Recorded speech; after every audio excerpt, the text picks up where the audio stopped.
You, as a parent, are constantly worried about what you can do to improve your child's life.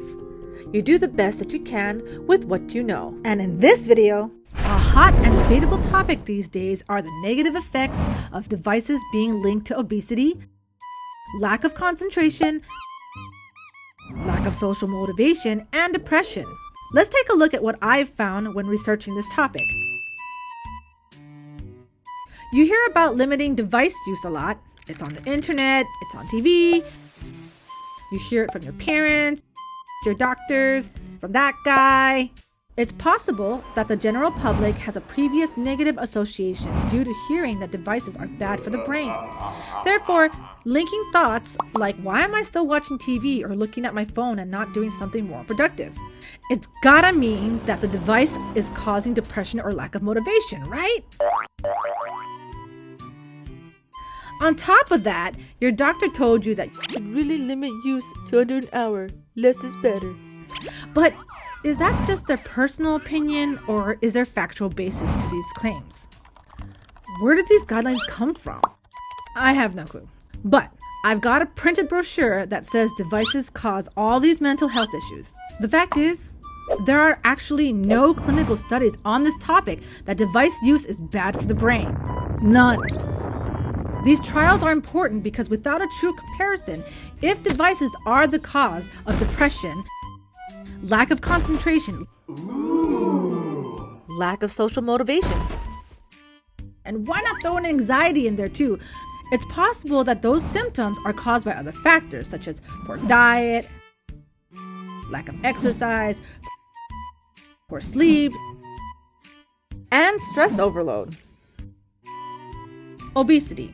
Now this, I did find a study on PubMed that does have a statement that you have a higher propensity to become more overweight when using devices while eating.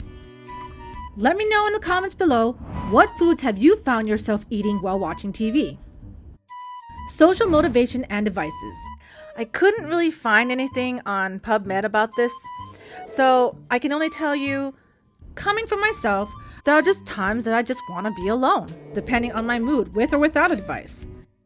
Using the device is just an excuse of why I don't want to be social, not the cause.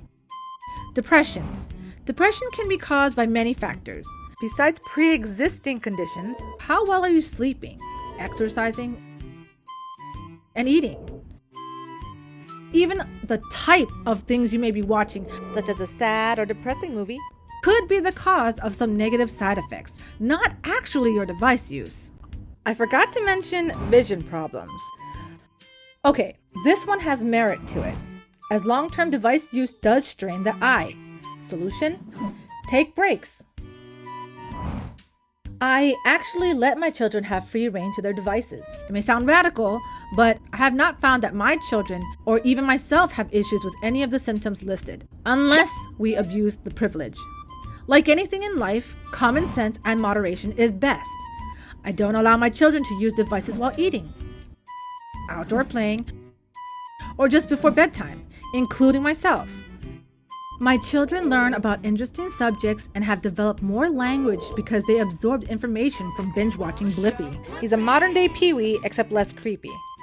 In fact, there was an article on PubMed that talks about viewers who binge watch medical shows showed that they attained a greater amount of medical knowledge.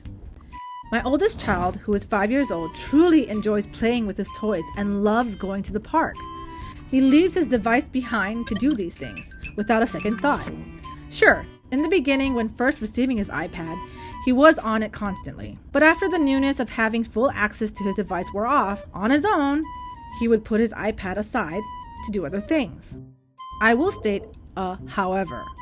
There are times when devices should be limited from a clinical point of view. And if you like my content, please help support my channel by liking, sharing, and subscribing. Click the notification while you're at it. Jules' rules of device use.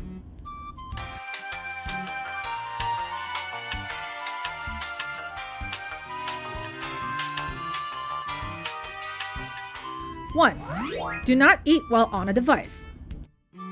Not dinner, not lunch, not breakfast. Absolutely no stacking. I know as I say this, I'm guilty of eating something yummy while watching a movie, but as much as possible, refrain from doing this because it's true. If you eat and watch TV, you do tend to overeat. PubMed study is below. Number 2, it's time to get more physical. Definitely have the kids get into the habit of not having any devices when doing physical activities. However, I'm not opposed to having my child walk on a treadmill and have the device in front of him while he walks. Seriously, I do this. Number 3, no devices 1 to 2 hours before bedtime. It's true that it's best not to use devices just before or at bedtime. The blue light that is emitted from your devices does cause sleep disturbances. Also, a link below on the study. Number 4, last but extremely important, not on the toilet. First off, it's just gross, and you lose circulation in your legs after a while. Just saying. The whole point is, it's not the device that's causing the brain health to decline. It's the problems that are occurring due to other factors that make it seem like it's device use. Sure, excessive use may be a domino effect, but you have to ask yourself, why are you constantly on your device when you don't need to be? I hope you enjoyed this different take on devices, and please just remember, everyone is different and we all have different opinions. This is just mine. Thanks for watching.